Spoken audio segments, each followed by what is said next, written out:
Bueno, buenos días.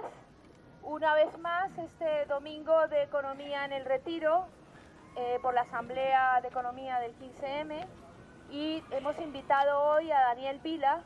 Daniel Vila es economista, analista, escritor, fundador de ATAC, y bueno, muchas otras cosas, y es realmente un privilegio tenerle con nosotros.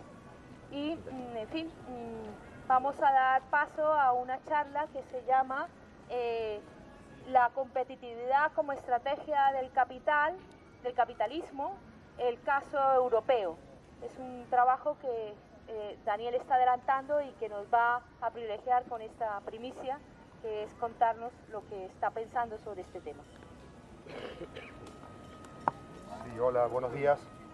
¿Tengo que apretar algún botón además? ¿Me oís así? Sí. Pero casi que se me oye así también, ¿no? No, Lo digo porque me cansaré del chisme este en la mano, ¿no? Bueno, buenos días. Cuando venía en el taxi volando porque me confundí de horario, no por el cambio de reloj, sino porque lo miré mal, decía, ayer el día estaba malo, malísimo, y quizás yo hubiera dado algún poco de claridad con lo que voy a contar. Hoy no mejoro el día, tiene toda la claridad, toda entera él, y espero que no resulte gris la exposición que os voy a hacer, ¿no?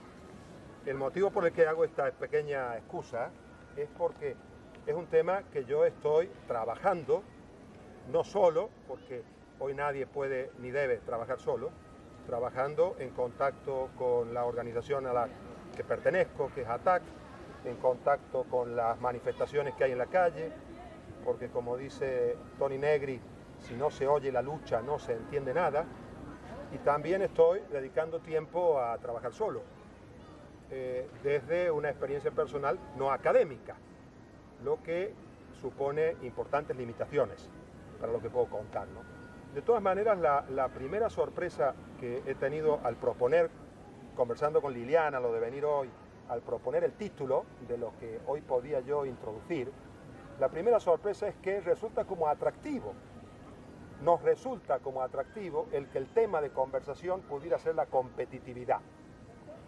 Y la conclusión que saco es que no le estamos dedicando nada de atención, desde los movimientos sociales, desde la izquierda en general, a esto de la competitividad.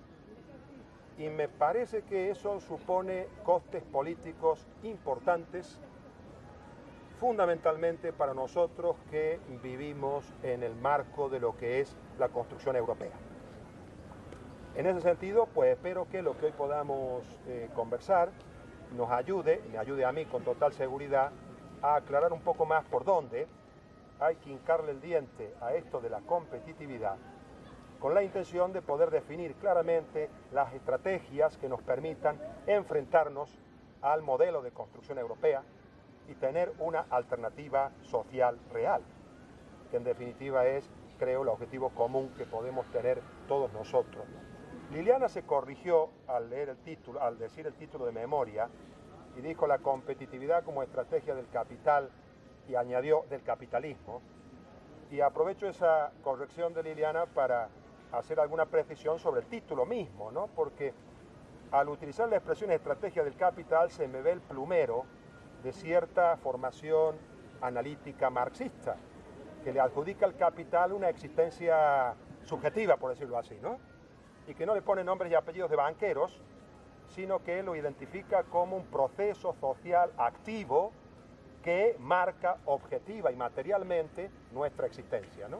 Esa reflexión obviamente tiene una matriz analítica marxista que he intentado mantener, y por eso he dicho capital y no capitalismo, porque creo que estamos cautivos de un peligro importante, y es el debate si esto es una crisis o es una estafa, que yo creo que se deriva de esta necesidad de encontrar nombres y apellidos concretos y conspiraciones concretas para entender lo que está pasando, ¿no?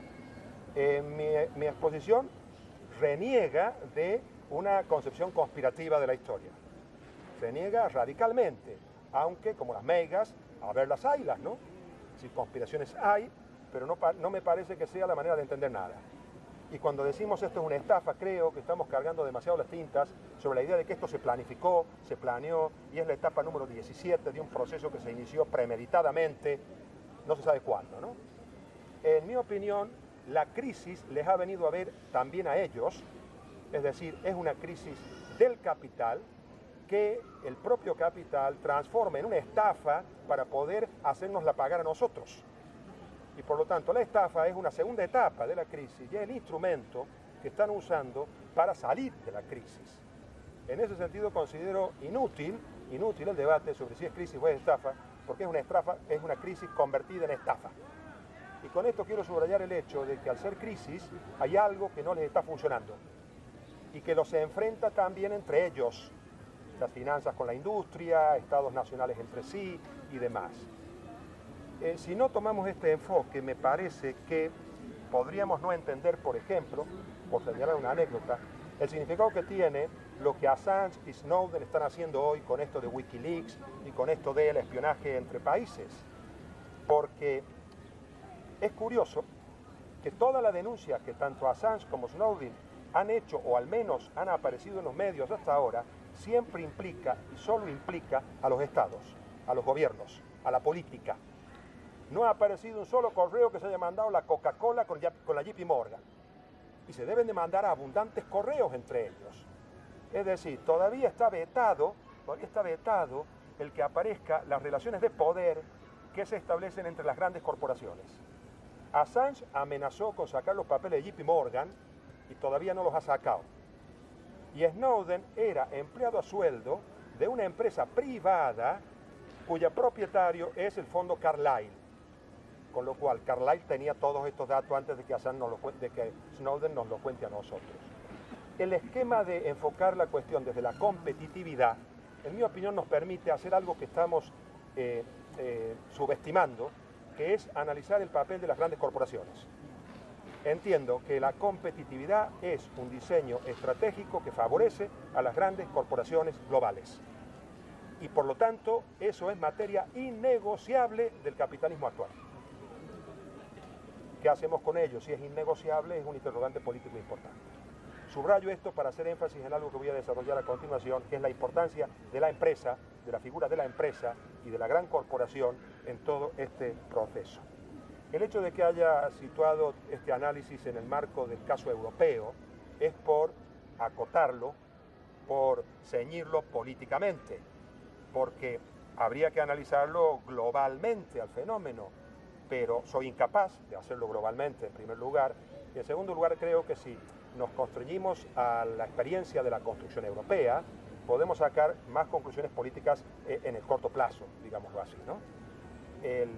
Si no, nos resultará difícil entender la diferencia que hay entre la socialdemocracia o los restos de la socialdemocracia europea, los partidos socialistas que todavía tienen expectativas de gobierno, y lo que es el Tea Party o los neoconservadores norteamericanos, o lo que es la respuesta de los populismos latinoamericanos a esta dinámica, ¿no? Que no cuestionan, por ejemplo, las grandes corporaciones, ninguno de los populismos latinoamericanos, sea Chávez, sea Kirchner, o sea la versión no populista socialdemócrata de Lula y Dilma Rousseff, ¿no? Hay un tema al que nadie toca, y es el tema de las grandes corporaciones, que es el modelo empresarial hegemónico. La competitividad tiene mucho que ver, en mi opinión, con este eje, por eso lo he situado allí.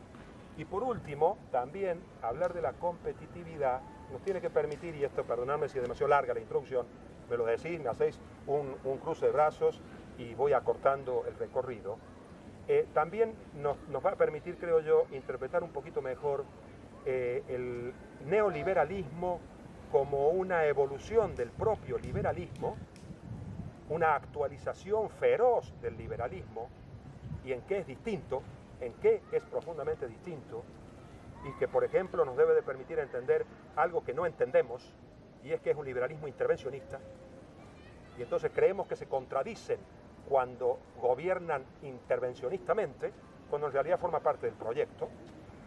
Entender el neoliberalismo como un liberalismo evolucionado, y al mismo tiempo distinguir el modelo neoliberal europeo, que es el que los manuales llaman el ordoliberalismo alemán, y en qué se diferencia ese liberalismo alemán del anarcoliberalismo americano que acaba en el Tea Party, ¿no?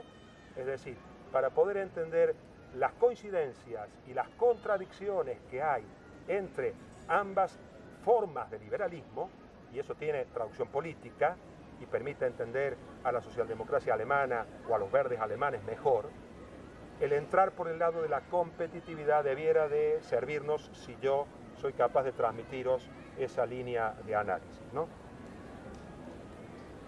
Y por último, la competitividad no solo nos sitúa en la empresa como el actor principal del proceso económico, sino que además nos sitúa en el mecanismo de los precios como el instrumento fundamental de gestión económica. Entonces, empresa y precios son los dos grandes ejes sobre los que se asienta la existencia del mercado y la forma en que la competitividad utiliza el mercado. Ese es el eje dentro del cual yo voy a desplegar el conjunto de argumentos que tengo preparados, ¿no? Esto tiene derivaciones, creo yo, en la teoría económica, tiene derivaciones en las opciones políticas y tiene una muy importante que es la relación que hoy se establece entre la racionalidad económica y el imperio de la ley. Esto es el ejercicio del derecho. ¿Qué pinta el derecho en este marco donde lo fundamental es la competitividad? Y esa competitividad se despliega gradualmente, sobre todo en el modelo de construcción europea, ¿no? Este último asunto es el que voy a tocar más de pasada, porque mi absoluta ignorancia de la problemática jurídica hace que yo solo sea capaz de establecer una pequeña conexión y un montón de interrogantes sobre esta cuestión, ¿no? Pero como profesor que soy de instituto, que llevo 2 años metido en la marea verde y que respondo a las convocatorias sindicales de huelga como la de antes de ayer, tengo aquí un problema serio planteado. No sé si vosotros lo experimentáis en vuestros espacios de trabajo o de relación social, y es que los funcionarios, permitirme el pequeño inciso, los funcionarios, soy uno de ellos, tenemos una tendencia marcada, lo hemos vivido hace 2 años con la modificación que la Consejería de Educación de Madrid produjo en las reglas del juego de nuestras relaciones laborales, tenemos la tendencia a reclamar la jerarquía de la norma. Tenemos la tendencia a reclamar que hay una constitución, unas leyes, unos reglamentos, unas disposiciones, que hay todo un tinglado montado y que nadie puede tocar eso sin romper con la coherencia de la norma jurídica. Y sin embargo hoy se está gobernando rompiendo con esa jerarquía normativa y utilizando las competencias como la puerta de salida, como la coartada para legislar en un proceso donde el imperio de la ley no está así garantizado. O sea, y permitirme otro paréntesis más, y a ver si ya no me descentro tanto, esto se sitúa en el centro de la cuestión de qué quiere decir montar un proceso constituyente. No vaya a ser que no exista la posibilidad de procesos constituyentes para establecer una nueva constitución de la que se deriven todas las reglas de juego. Porque el proceso constituyente se hace a diario, se construye experimentalmente. Y eso lo sabe quien gestiona los intereses del capital y lo ignoramos nosotros, que tenemos una concepción anticuada de lo que significa la Constitución. Y en este punto estoy tocando un tema muy sensible, ¿no? De lo que significa, cuál es la política que tenemos que hacer de aquí en adelante, ¿no? Me comprometo a no ser tan confuso en lo que queda, en el sentido de que creo que he tocado demasiadas teclas de una sola tacada, ¿no? Para centrarme, voy a desarrollar lo que me queda de exposición en tres puntos. El primero, que incluso lo voy a leer para no derivarme demasiado, tiene que ver con un resumen de lo que entiendo son los elementos de la construcción europea que nos interesan a efectos del problema de la competitividad. Con esto quiero decir que no creo que sean los únicos ni que sean los más determinantes de todos, pero creo que son imprescindibles para poder situar en la competitividad la reflexión. A eso le llamo la europeización. A continuación, en el siguiente bloque, que va a ser más corto que este primero porque lo conozco mejor y lo puedo decir más sintéticamente, aquí lo controlo menos y lo tengo que leer, es la globalización, es decir, la hipótesis que expongo es que la construcción europea, la europeización, ha establecido una pareja de hecho con la globalización financiera. Esto es, no son dos procesos nacidos al mismo tiempo ni absolutamente idénticos. Se han encontrado históricamente, la construcción europea se ha encontrado con la globalización financiera y ahí hay un conflicto político importante. Y esto en mi opinión se escenifica en que una cosa fue el Tratado de Roma del 57, otra cosa fue la Comisión de Delors y el Libro Blanco, la Carta Blanca del 86, y otra cosa fue el Tratado de Maastricht y la creación del euro. Ahí no hay una absoluta línea de continuidad, sino que hay una entrada a saco en la construcción europea de los intereses de la globalización financiera. Y allí hay un conflicto político importante dentro de la propia Europa. Por eso voy a introducir aquellos elementos de la globalización que, en mi opinión, a la competitividad tal como está diseñada o concebida, le mete arena en el mecanismo, le mete palos en la rueda. Y por último, el planteamiento que es obligatorio cuando uno está en este contexto, como es el 15M, como es la Asamblea de Economía Sol y demás, es la posibilidad de que esto se traduzca en plantearse algunas posibles alternativas a partir de este análisis, no como propuestas políticas inmediatas, sino como consignas o principios que nos permitan construir una propuesta política, ¿no? Allí es donde espero terminar. Resumo y subrayo este tema, la europeización y la globalización no son lo mismo, son una pareja de hecho, con todas las contradicciones que eso supone. 6 puntos para resumir la construcción europea desde la perspectiva de la competitividad.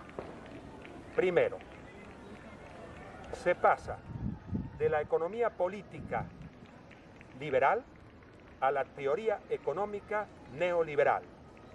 Le empezaron a dar premios Nobel a los economistas cuando se hizo ese paso.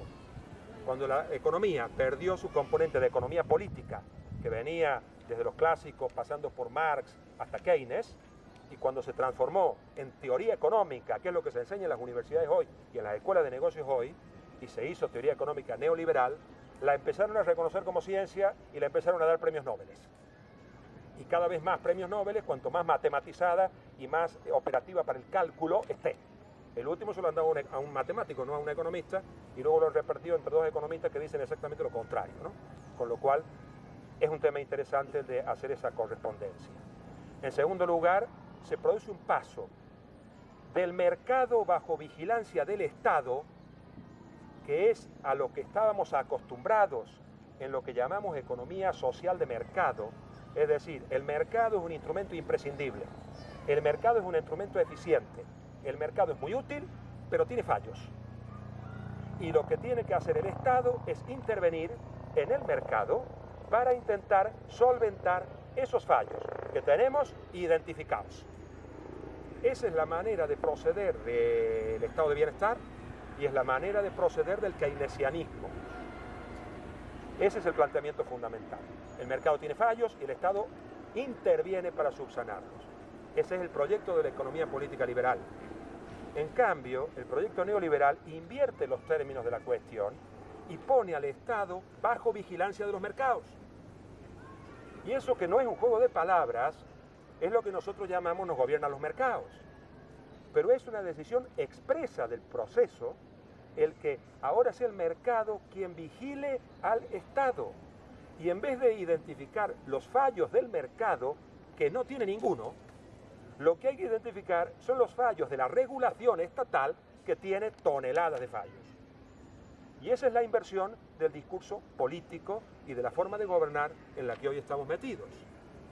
Tercer asunto, se pasa de un gobierno a causa del mercado a un gobierno para el mercado, como derivación de lo anterior. Luego subrayaría esto del mercado. ¿Qué quiere decir para ellos mercado? Para que se me entienda. El cuarto asunto que quería señalar, y fijaros, esto de pasar de gobernar a causa del mercado a gobernar para el mercado, plantea un nuevo arte de gobierno. No están haciendo solo ideología Berti y Rajoy, están gobernando de una manera nueva.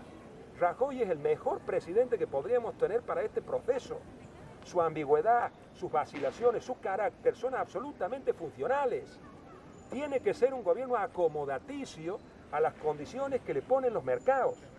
Y la figura que lo representa tiene que él en sí mismo ser un personaje acomodaticio, vacilante y callado. Le reclamamos justamente sus virtudes. Por lo tanto, si ese reclamo se transforma en que tenemos una alternativa de cómo hacer política con una forma de gobernar distinta, estupendo. Pero si no, estamos haciendo brindis al sol. Nos pueden ignorar en el discurso político. No sé si con esto me estoy consiguiendo explicar en lo que quiero decir cuando el Estado es el que vigila al mercado, o en cambio ahora cuando el mercado vigila al Estado. Otro ejemplo que quizás sea más claro que el que acabo de poner. La huelga de antes de ayer la hice con una consigna de comisiones obreras que decía: la ley Wert es ideológica y partidista. O sea, hice una huelga contra algo por ser ideológico. Casi no la hago cuando leí ese punto de la reivindicación. O sea, llegamos nosotros también a cuestionar la ideología, porque hemos entrado en la dinámica del arte de gobernar como una técnica y no como un proceso cargado de ideología. Y aquí entro en el tema más importante para lo que quiero decir. Si me permites, termino la idea y luego vuelvo al ejemplo, ¿sí? Luego vuelvo al ejemplo. Un tema fundamental, el mercado. ¿Qué es el mercado para cualquiera de nosotros? ¿Qué entendemos nosotros? Porque he hablado de mercado mucho, ¿verdad? ¿Qué entendemos por mercado nosotros, los que estamos aquí? Tenemos una idea de mercado que ya no la tienen los que gobiernan según los dictados del mercado. La idea que nosotros tenemos del mercado es que el mercado es un sitio donde se produce un intercambio de equivalentes que reflejan el valor de las cosas. Es decir, la idea de que el precio refleja el valor de las cosas. Esa idea la tenía Marx del mercado también. Su teoría del dinero y teoría del valor procede de allí también. Es decir, el mercado es un sitio donde se produce la igualdad, donde la compra y la venta reflejan una equivalencia. Marx dijo, donde no está la equivalencia es en la producción, ahí es donde se explota. Pero en el mercado de trabajo el salario paga los equivalentes. Ese concepto de que el mercado es un intercambio de equivalentes permite plantearse la hipótesis de que el mercado genera igualdad. Sin embargo, el neoliberalismo ha abandonado esa lectura del mercado. Para el neoliberalismo, el mercado es un espacio donde se compite y por lo tanto donde se generan desigualdades, porque es imposible la competitividad sin la desigualdad.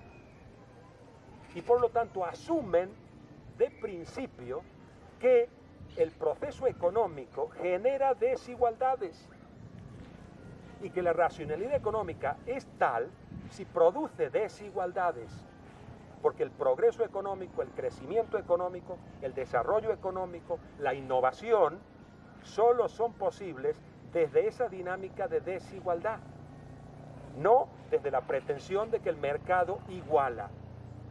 Por lo tanto, si el proceso económico, si la constitución económica genera desigualdades, y es lógico que así sea, y no es un fallo, sino que es su mérito, es porque se está planteando que la competitividad es quien da sentido al proceso social completo. Y hay que asumir esa desigualdad. ¿Qué significa entonces hacer política? Hacer política no significa intervenir en ese proceso de desigualdades, sino que significa intervenir en las consecuencias que los costes sociales tiene de ese proceso de desigualdades. Y lo que hay que hacer es política social, no política económica. En la economía no hay que intervenir en absoluto. La desregulación, la competencia europea con Almunia al frente, lo que tienen que conseguir es permitir que en el mercado funcione la competencia y que no haya ninguna restricción a ese funcionamiento y que el mecanismo de los precios es el vehículo para que esa competencia opere. Todo lo que sea importunar en ese mecanismo impide la racionalidad económica. La racionalidad económica existe. En ese sentido, todos son weberianos. La racionalidad económica existe. Lo que no existe es la racionalidad social. Lo que hay es irracionalidad social. Y la política lo que tiene que hacer es intervenir con intervencionismo jurídico en esa irracionalidad social, pero no contaminando la intervención a la esfera económica, negándose absolutamente a entrar en la esfera económica. Y por eso se niegan absolutamente a que exista una banca pública. Se niegan a que exista una banca pública y se negarán siempre, incluidos los socialdemócratas que participan de este proceso, porque eso es intervencionismo en el área económica, es intervencionismo en los asuntos económicos. Y el único intervencionismo que están dispuestos a admitir es el intervencionismo que ponga orden en los asuntos sociales, no en los políticos. Y entonces la dinámica de privatizaciones consiste en trasladar al ámbito de la economía y de la empresa aspectos que nosotros consideramos sociales, pero que la lógica del mercado no considera sociales. Y los asuntos sociales acabarán siendo gestionados en este modelo por la filantropía que intenta solventar la pobreza absoluta, pero no la pobreza relativa, que es la consecuencia de esa desigualdad imprescindible para que la competitividad funcione. La existencia de ganadores y perdedores en el proceso económico es funcional al proceso económico, y a esa no se la combate, no la quieren combatir con políticas sociales. Lo que se quiere combatir con políticas sociales es la pobreza absoluta, la pobreza extrema, los perdedores de ese proceso definitivos a los que hay que permitir que agonicen, fundamentalmente, o intentar reciclarlos, pero no para permitirles vivir permanentemente en ese proceso de desigualdades relativizándolas. No sé si aquí me he liado o consigo mantener un hilo coherente. Decírmelo por favor, decírmelo por favor. Y fijaros, una conclusión interesante. Todo este tinglao ha hecho cambiar las estrategias del capital desde el punto de vista de su legislación económica. En lugar de legislar políticas antimonopolios, que era lo que hacían en los años 20, 30, 40, 50, la legislación antimonopólica, hoy lo que hacen es legislar con políticas que propicien procompetitividad, procompetencia. Y tenemos ¿cómo se llama lo de Almunia? ¿Qué es Almunia en la Unión Europea? Un comisario para la competencia, pero no tenemos un comisario antimonopólico. Y eso no es una cuestión baladí, no es una cuestión baladí, porque esta gente sostiene que los monopolios no son consecuencia de la lógica económica, que los monopolios son consecuencia de la lógica extraeconómica, neofeudal, por decirlo así, que impone monopolios. Y el Estado es uno de los que más monopolios produce desde este punto de vista. No la lógica del capital, que según ellos no produce monopolios, porque la concentración para ellos no es monopolio.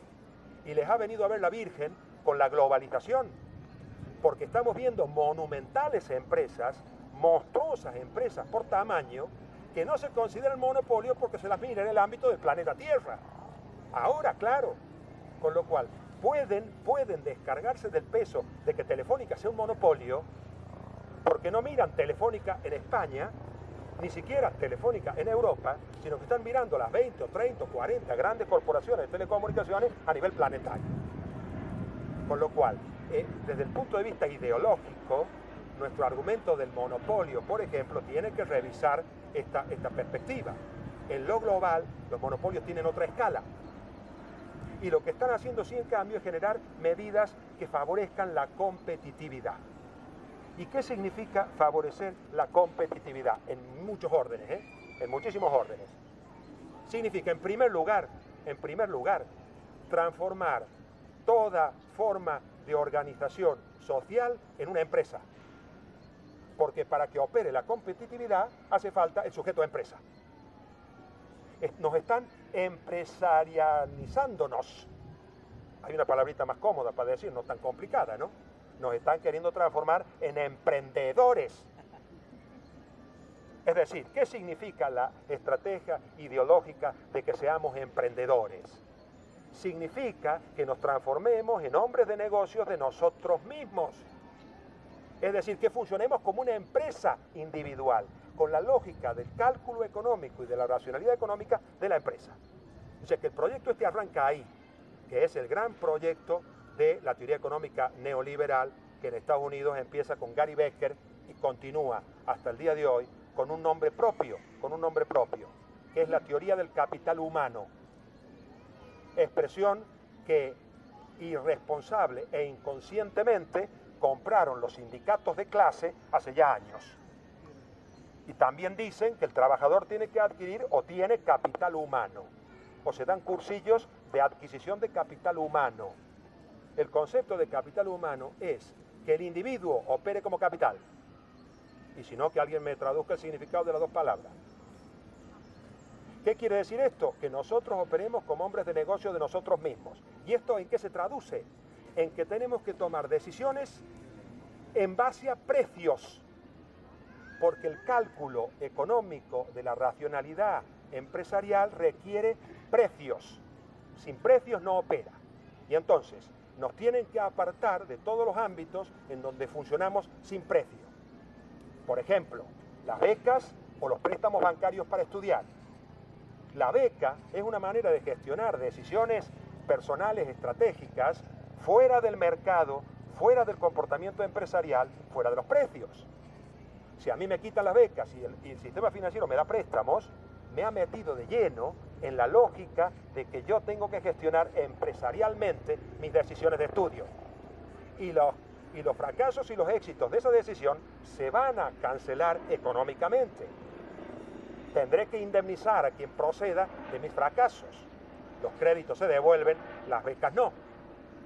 Cuando las pensiones se pasan del sistema de reparto de pensiones al sistema de capitalización, es decirle a la gente, coloque usted sus decisiones de vejez, coloque usted su estrategia de vida en el marco del mercado, la empresa y el precio. Y sálgase de una lógica que no tiene precios, que es la lógica de las pensiones. Y la última gran lógica que no tiene precio, ni tiene empresa, ni tiene mercado, y por lo tanto la agresión allí es feroz, son los impuestos. Los impuestos es el otro ámbito en donde no existe el concepto de precio, aunque nos quieren vender de hace años que estamos pagando un precio indirectamente para esa ideología, ¿no? Pero fijaros que estoy hablando de tres ámbitos en donde se está produciendo ese proceso de una manera muy, muy, muy vertiginosa, ¿no? Que seamos capital humano todo, estrategias que han comprado los sindicatos de clase, que operemos con precios, que reduzcamos los impuestos y que liquidemos la seguridad social para crear una seguridad privada, es decir, guiada por el mecanismo de precios.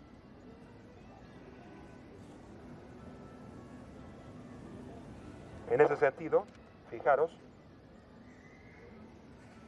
la construcción europea es una construcción de una profundidad estratégica enorme, porque si la tuviera que resumir yo en dos palabras que las he escrito, diría que la construcción europea hace convivir un mercado europeo sin Estado y unos Estados nacionales sin mercado. Es decir, la construcción de este común, construyendo mercado y no Estado, es el modelo europeo. Y se resisten, como gato panza arriba, a cualquier institución de carácter estatal. Y han tenido que admitir el Parlamento Europeo a las malas, intentando no darle funciones, porque rompe esta construcción.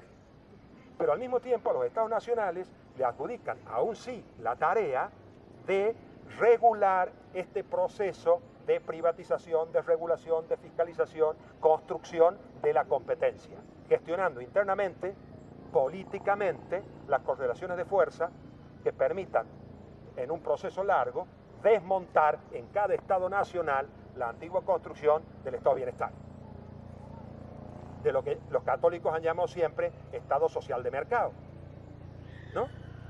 Y que, como todos bien sabéis, es una construcción de las encíclicas del Papa, ¿no?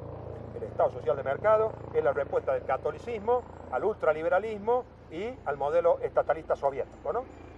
Pues ahora parece que nosotros somos los primeros defensores del Estado social de mercado, cosa que debe alegrar enormemente a mi paisano, el Papa Francisco, ¿no? El procedimiento que están usando para esto es el intervencionismo jurídico y además el experimentalismo, experimentar políticamente. No es un modelo construido, es un proceso experimental e intervencionistas desde el punto de vista jurídico. A eso es a lo que están llamando la gobernanza. ¿A qué le llaman hoy la gobernanza? La gobernanza es el gobierno de todos. ¿Y quiénes son esos todos? Todos son los estados que están en un proceso residual de extinción y las grandes corporaciones que están en un proceso creciente de hegemonía. La gobernanza es el gobierno a pachas de las grandes corporaciones y los estados, que les ha venido también a ver la Virgen, pueden funcionar con las nuevas tecnologías por redes. Y el funcionamiento en redes es un funcionamiento que no requiere de una autoridad política central, que permite la autonomía y permite las interdependencias. Y organizar ese gobierno, esa gobernanza mundial, requiere un proceso experimental lento, desconocido, donde se les reconozca a las grandes corporaciones su papel hegemónico y donde se reconozca a los estados nacionales en extinción un papel de coche escoba de los procesos políticos que se han acumulado en Europa en los últimos 200 años. En esa convivencia, en ese matrimonio de hecho, es en el que está asentado el proyecto de gobernanza a nivel mundial. Y paradójicamente, ahora le ha empezado a aparecer un contrincante utilizando las redes también, que es lo que llamamos las redes sociales. Es decir, la posibilidad de contraponer en ese mismo mecanismo de toma de decisiones lo social frente a lo económico y lo jurídico, que es como se mueven ellos. Y no es casual entonces también que ahora yo creo que por suerte para ellos nos están asustando con esto de que nos espían a todos, ¿no? Y parece que la primera consecuencia va a ser que nos vamos a mandar menos correos entre nosotros, ¿no? No vaya a ser que nos espíen tanto, ¿no?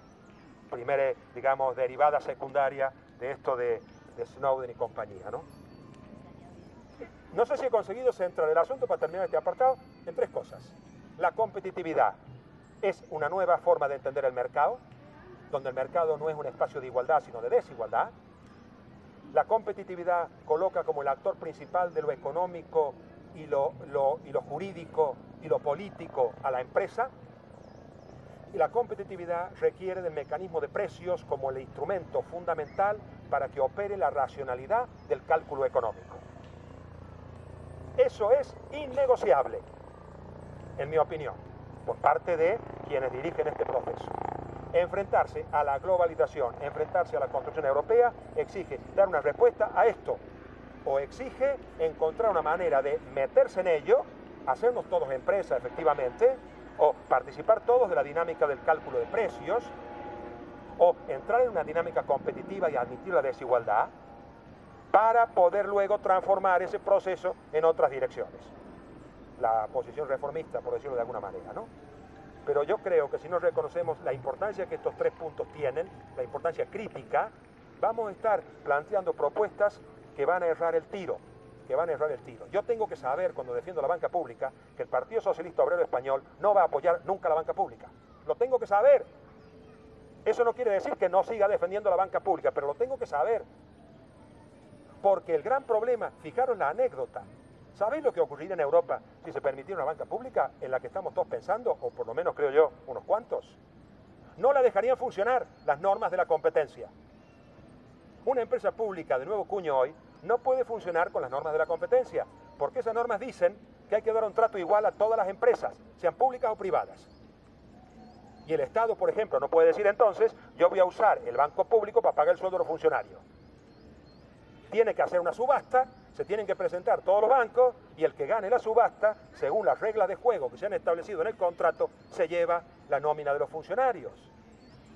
Europa va a decir que no a que el Estado español diga que el banco público canalice los recursos de los impuestos, porque es darle ventaja a un actor empresarial frente a los actores empresariales privados, y no lo va a dejar hacer. Por eso los socialdemócratas nunca van a apoyar la creación de grandes empresas públicas ad hoc, porque son conscientes de que choca de plano con lo que significa la estrategia de la competencia. Y a eso lo tenemos que saber. Si no, hoy no se crearía un canal Isabel II. Sería imposible crearlo. Otra cosa es que tengamos el canal y lo defendamos con uña y diente. Pero el canal Isabel II tendría que salir a subasta, como salen los hospitales, como han sacado los hospitales, el mecanismo de privatización de los hospitales es el mecanismo central. Y en ese esquema, fijaros, la propiedad privada, que es piedra filosofal de todo este tinglao, en la actualidad podemos verla matizada. No hace tanto falta propiedad privada como gestión privada. Por eso los gestores hoy son mucho más directores del proceso que los capitalistas. Por eso los ejecutivos, los cosmócratas, como dice alguno, son mucho más decisivos para este proceso que los propios accionistas que invierten sus ahorros en acciones de la Telefónica. Porque la gestión es la que garantiza la racionalidad económica. Ni siquiera los intereses de los dueños la garantizan, que pueden ser más arbitrarios que yo que sé. Lo garantizan los gestores. Y de allí viene el enorme peso estratégico que tienen los gestores. Y cuando nosotros le queremos poner límite a los sueldos de los gestores, tenemos que ser conscientes de que estamos tocando el centro de gravedad de la cuestión. No podemos creernos que, fíjate, no hacen ni eso siquiera, coño. Con lo evidente que es, ni siquiera eso hacen. Es como para que te digan, ¿no se ha dado cuenta usted que ha metido el dedo en el ojo? Que esa dinámica hay que dejarla vivir y le permite al señor Narcís Serra, prohombre del socialismo español, le permite decir que los sueldos que se pagaban en Caixa Cataluña eran los que había que pagar porque si no, no era competitivo el banco. Conclusión, pagar enorme sueldo a los gestores es competitivo, bajarle el sueldo a los currantes es competitivo, joder, todo lo que hacen es competitivo. O sea, algo gordo está pasando para que la competitividad sea el mascarón de proa del que se cuelgan todas las discusiones. Y mirar, cualquiera de vosotros que tenga un amigo abogado que trabaje en un bufete de los grandes de este país, cualquiera de ellos, os podrá confirmar que el departamento más mimado de su bufete es el departamento que se encarga de los asuntos de la competencia, o sea, de los líos de las empresas españolas con Europa. Aparte de que se inflan, porque las facturas son estupendas, allí es donde se está cocinando la construcción europea. Y tenemos a otros socialistas en el centro de gravedad de ese asunto, ¿no? Insisto en esto de los socialistas porque quiero haceros partícipes de la sensación que tengo de que nos confundimos cuando les reclamamos un comportamiento distinto. En realidad tenemos que ver cómo hacemos para obligarles a tener un comportamiento distinto, no para convencerles de la necesidad de que tengan un comportamiento distinto, que creo que eso políticamente tiene consecuencias, ¿no? A este proceso se le enganchó la globalización financiera. Y la globalización financiera le ha creado, y voy terminando, decirme si ya me tengo que cortar, por favor, porque si no yo no acabo. Le voy a añadir un detalle, que es un resumen de lo que es la globalización financiera. Y en donde la globalización es contradictoria con esto. Fijaros, os dije, la empresa es clave, los precios son claves, la competitividad es clave. Permitirme un paréntesis político. Cuando se están cargando los convenios colectivos y se están cargando la negociación colectiva en las relaciones salariales y por consecuencia se tienen que cargar a los sindicatos porque son la herramienta de ese proceso, aunque con cuidado, porque como decíamos con una amiga hace poco, es la Cruz Roja del proletariado en extinción, tampoco hay que tocarles demasiado hoy, pero el proyecto es que desaparezcan los sindicatos, es porque las relaciones salariales se trasladan al ámbito de la empresa, porque es dentro de la empresa donde hay que resolver los problemas salariales, y es con la productividad y la competitividad de la empresa con la que hay que montar la estructura salarial de esa empresa, de manera que un tornero que trabaja en la empresa A gane distinto que un tornero que trabaja en la empresa B, aunque los dos hagan el mismo trabajo, porque una es la empresa A y la otra es la empresa B. Y como los comerciales de la empresa A venden peor que los comerciales de la empresa B, pues el tornero tendrá que asumir las consecuencias. Y no vale un convenio colectivo de torneros, ya no digo yo, del sector metalúrgico entero. Con lo cual, cargarse la negociación colectiva, cargarse los convenios colectivos y ende cargarse a los sindicatos, forma parte de la jerarquía que se le da a la empresa. Entonces, ¿no será que, por ejemplo, nosotros tendríamos que plantearnos como una propuesta estratégica democratizar las empresas más que salvar a los sindicatos? Y cuidado, Yo hago las huelgas a las que me convocan y entiendo que son imprescindibles hoy para recoger los restos de la derrota. Pero son nuestro instrumento estratégico para la que se viene en el siglo XXI. Yo creo que Fidalgo se enteró muy bien de que eso no era así, ¿eh? Se enteró también Fidalgo de que no era así, que hoy es asesor de las empresas en el Instituto de Empresa para enseñarles cómo negociar con los trabajadores de las empresas. Y perdió la elección en Comisiones Obreras por un pelo, ¿sí? Porque el compañero Agustín Moreno, que en su momento las perdió por mucho más, se volvió a dar clase al instituto del que procedía. Un respeto para la tradición sindical también, ¿no? Y me acuerdo de Agustín ahora porque para mí representa lo que significa la ética y la conciencia del sindicalista, y no Fidalgo, que simplemente es un empleo a sueldo del sistema. Y no digo más, pero es eso. Y yo, como soy empleo a sueldo, no lo considero un insulto, sino una caracterización. ¿Sí? La financiarización, nosotros le llamamos en Ataca a esto de la globalización financiera, la financiarización. A esto le viene muy bien y le viene mal. Le viene mal en la medida en que los fondos de inversión son también empresas. Y aquí tiene un problema el tinglao competitivo. Porque los fondos de inversión, al ser reconocidos como empresa, cuando digo fondos de inversión digo todo el capital financiero especulativo que se mueve por el mundo, tiene forma de empresa, tiene características de empresa y por lo tanto se cuela con todos los derechos empresariales que hoy se están construyendo. Pero al mismo tiempo rompe la baraja porque desata unos procesos especulativos fuera de control. Con lo cual, las finanzas le crean un problema a este tinglao que es, en mi opinión, el origen de la crisis. La crisis no la han diseñado, les ha venido a ver generada por la dinámica empresarial de las corporaciones financieras. Y allí hay un problema importante.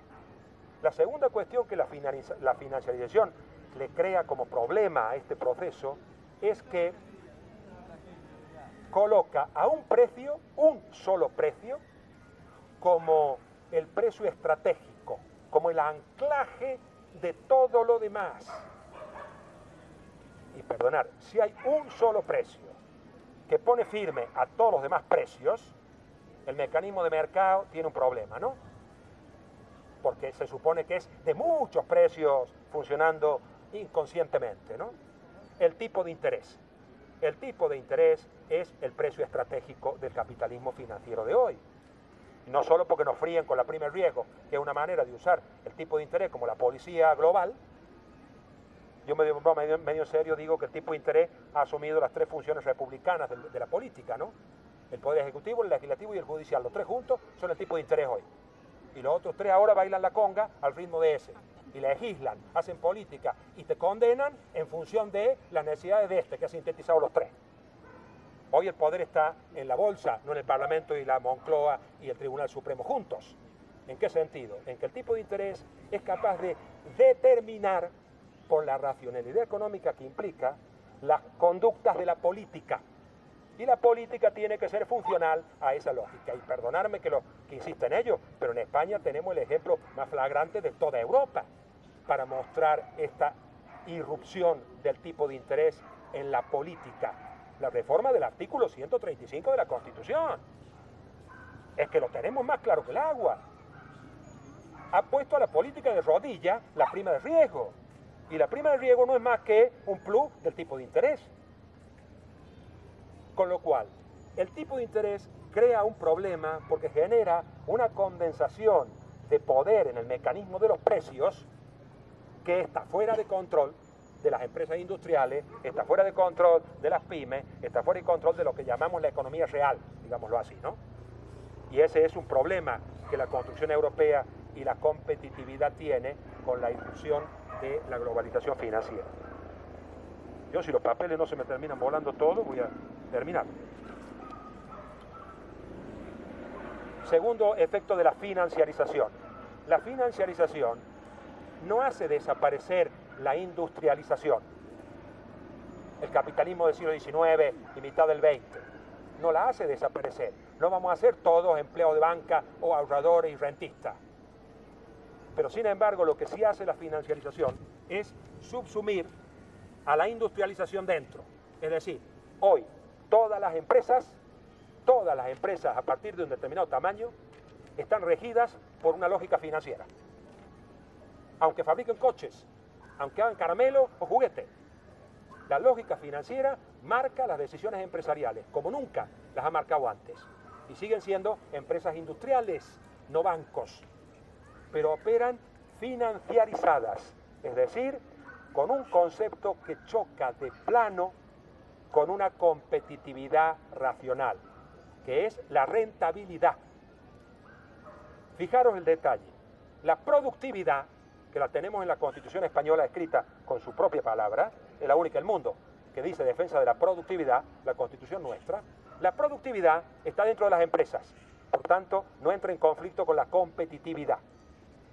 Sin embargo, la rentabilidad, que viene determinada por las finanzas, y perdonad, no voy a entrar en ello porque necesitaría una pizarrita para poner dos números, la rentabilidad, que no es lo mismo, la rentabilidad que está condicionada por el tipo de interés y por lo tanto por las grandes corporaciones financieras, la rentabilidad hace que la competencia entre empresas enloquezca cuando se mueve.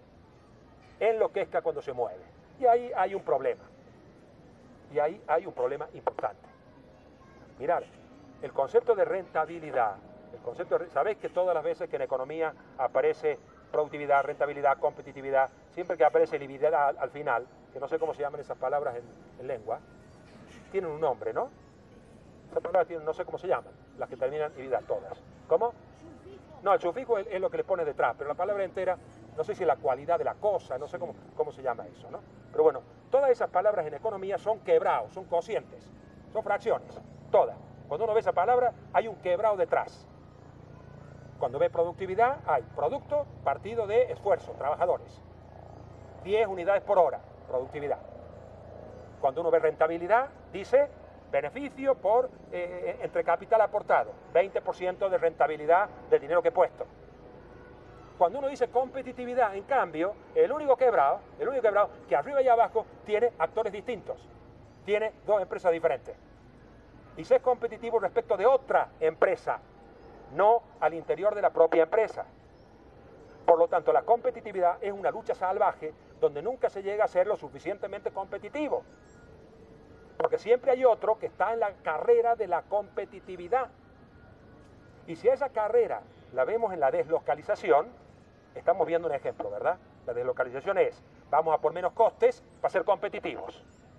Y ahí todavía nos movemos en el marco de lo que sería una dinámica interna empresarial, ¿verdad? Voy a donde hay menos costes para ser más competitivo. Pero si de repente yo estoy ganando dinero en un país, soy una empresa que gana dinero en un país, y se deslocaliza para ir a otro, porque quiere ganar más, no es solo la avaricia de los ricos, es que la lógica de la rentabilidad financiera te conduce a que estás perdiendo dinero si no estás ganando el máximo que puedes ganar en una alternativa. A lo que los estudiantes de económica le enseñan el primer día de clase, que es la clase más ideológica de todas las clases que conozco, que es qué significa el concepto de coste de oportunidad, ¿no? En los manuales de primero de instituto ya está puesto para que les vaya la cosa cundiendo desde pequeñitos, ¿no? Es decir, la rentabilidad no es solo ganar dinero, es ganar más dinero que el otro, o más dinero que en la alternativa, si no, racionalmente estoy perdiendo dinero.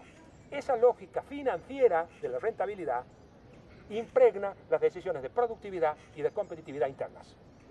Y ahí hay un problema. Las finanzas ahí le meten arena al mecanismo este paradisíaco del mercado, la competencia, los precios, las empresas, y todos felices y tiro porque me toca.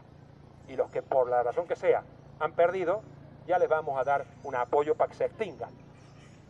Porque mirar, no es lo mismo que las políticas sociales apoyen a que la extinción de parte de nosotros sea suave, a que nos mantengan viviendo en el tinglado eternamente. No es lo mismo. Eso los economistas le llaman pobreza absoluta o pobreza relativa. Foucault, que a mí me ha sido muy ilustrativo para todo esto, Foucault pone un ejemplo que a mí me pareció paradigmático. Dice, es lógico que en Europa, después de la Segunda Guerra Mundial, con los desastres de una guerra, a la gente no se le preguntara ¿por qué está usted como está? Porque después de una guerra a nadie se le puede preguntar ¿por qué usted está como está? La guerra nos ha hecho polvo a todos. por lo tanto, las políticas sociales, la construcción del estado de bienestar europeo, es una respuesta a esa situación de pobreza en la que no se le puede preguntar a nadie las razones por las cuales es pobre. En los Estados Unidos, que no ha tenido una guerra de estas características, en cambio, se pregunta, mire, se ha preguntado, no te lo preguntan por qué es usted pobre, te dicen, ¿se ha preguntado usted por qué es pobre? No sea que no se está tomando la molestia de dejar de ser pobre, ¿no? Inténtelo. Y si no lo va a intentar y es usted un definitivo perdedor, ya haré yo filantropía, ya haré yo caridad, porque yo sí me entero y haré a través de las iglesias correspondientes o de las fundaciones correspondientes mi obra caritativa para que usted se extinga en condiciones que yo pueda soportar. No que usted pueda soportar, obviamente. Esa lógica de la cultura americana en contraste con la europea, según Foucault, tiene un asiento en lo más inmediato en lo que significan los estragos de una guerra o no haber tenido los estragos de ninguna guerra, salvo la guerra civil de los americanos hace 200 años. Y en ese sentido, las políticas sociales solo se admiten en tanto y en cuanto atiendan a la pobreza extrema, pero no atiendan a la pobreza relativa. ¿Qué quiere decir pobreza relativa? El hijo del obrero también tiene derecho a ir a la universidad. Eso es la defensa nuestra de lo que significa no queremos pobres relativos. No queremos pobres relativos, esa es la izquierda. Cuando decimos la igualdad, estamos diciendo que no haya pobres relativos. El proyecto neoliberal, el proyecto de la competitividad, necesita pobres relativos, porque son los que se van a sentir incentivados para entrar en la dinámica de la competitividad. Y si no, el mecanismo no funciona. No sé si consigo explicarme con esto. Entonces, la globalización, en ese sentido, mete varios problemas. El último que introduce, que si me permitís lo resumo rápido, es que la globalización pretende que todas las relaciones humanas sean relaciones financieras. Y topa con una dificultad. No parece que todas las relaciones humanas puedan ser relaciones financieras. Porque para que todas sean relaciones financieras, hace falta que todos nos transformemos en activos financieros. Porque las relaciones financieras son entre activos financieros. La teoría del capital humano pretende que nos transformemos en un activo financiero, ¿no? Claramente es una actuación en esa dirección, ¿verdad? Pero probablemente hay asuntos para los cuales eso no se puede plantear así. Y por tanto, puede haber relaciones mercantiles que sirven para la competitividad, pero que no tienen por qué ser relaciones financieras que sirvan para la valorización de las finanzas. ¿Algún ejemplo que aclare lo que estoy queriendo decir? A ver si soy capaz de ponerlo. Para las finanzas, los alimentos pueden ser motivo de especulación financiera.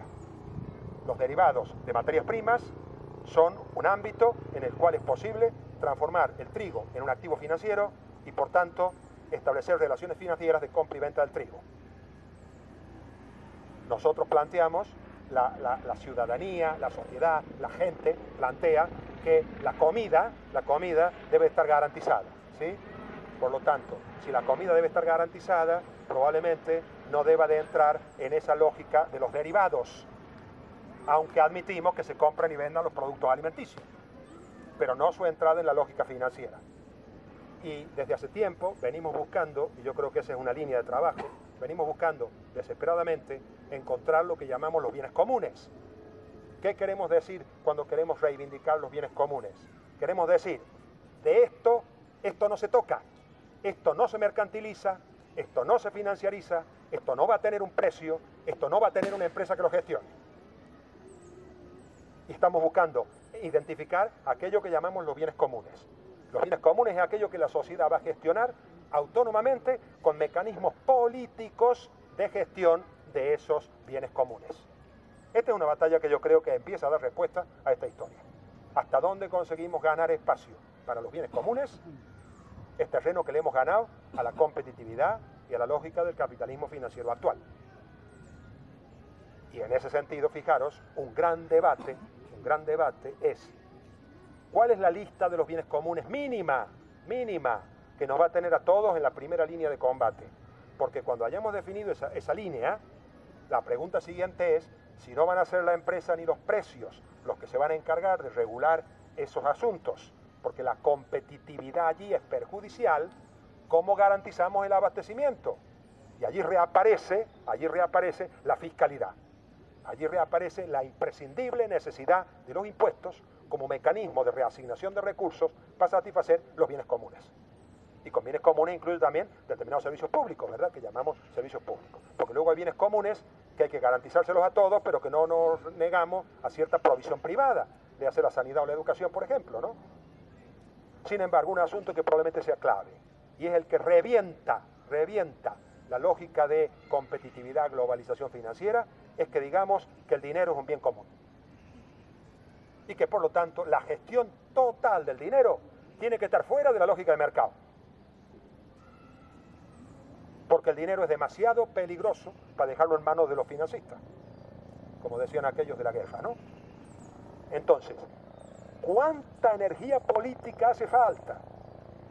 ¿Cuánta correlación de fuerzas tenemos que ganar y que no tenemos para que la consigna última sea el dinero es un bien común, nos va la vida en ello, por lo tanto lo tenemos que gestionar entre todos? Porque hay que generar una forma de hacer política no para intervenir en el mercado donde que compitan y que se estrellen los que se quieran estrellar, sino en los asuntos en los que consideramos nosotros que caen fuera del campo de la competitividad, sea del mercado, o sea de los precios, o sea de la empresa. Porque fijaros que la banca ética entra dentro de la lógica de la empresa y de la competitividad, y me parece muy bien que exista la banca ética, pero como desesperada forma de intentar resolver problemas del presente. Pero como proyecto estratégico sigue siendo una dinámica empresarial. La banca pública lo es un poquito menos porque está enganchada al Estado. Y al estar enganchada al Estado todavía rompe determinadas reglas de juego empresariales y competitivas. Pero yo tengo la experiencia estos días de el hijo de una amiga que trabaja en banca ética y que me decía: Daniel, no tenemos a quién prestarle el dinero. Tenemos más dinero del que podemos prestar y estamos desesperados mirando cómo conseguir encontrar gente que use el dinero que tenemos. Y estoy hablando de 400 millones de euros. Y yo le dije, pero ¿no será ético prestárselo al que lo necesita? Aunque no vaya a poner un panel solar, aunque no vaya a comer comida vegetariana, aunque no cumpla los mínimos que la banca ética les pide desde el punto de vista medioambiental. O sea, al final, determinadas dinámicas empresariales terminan cautivas de esa lógica, claro. Y eso no es ponerle un veto al asunto, no quisiera que se me entienda bien, ¿eh? Eso es distinguir lo que es mi defensa de los sindicatos hoy, mi defensa de la banca ética hoy, de no entenderlos como proyectos estratégicos de organización futura.